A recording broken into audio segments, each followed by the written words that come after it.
श्रीरामाच्या पवित्र क्षेत्रात संत महंतांची पावलं उमटणार आहे। प्रभू श्रीरामचंद्राच्या पदस्पर्शाने पावन झालेली भूमी श्रीरामाच्या महादेवाच्या जय जयकाराने दुमदुमन जाणार आहे।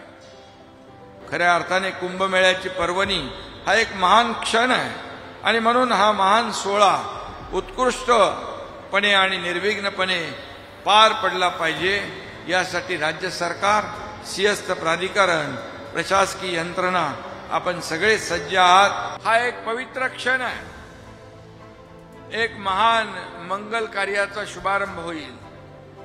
फक्त हा धार्मिक सोहळा नाही तर नाशिकला जागतिक आध्यात्मिक नकाशावर आणणारा हा सिंहस्थ कुंभमेळा ठरेल असा विश्वास या ठिकाणी व्यक्त करतो।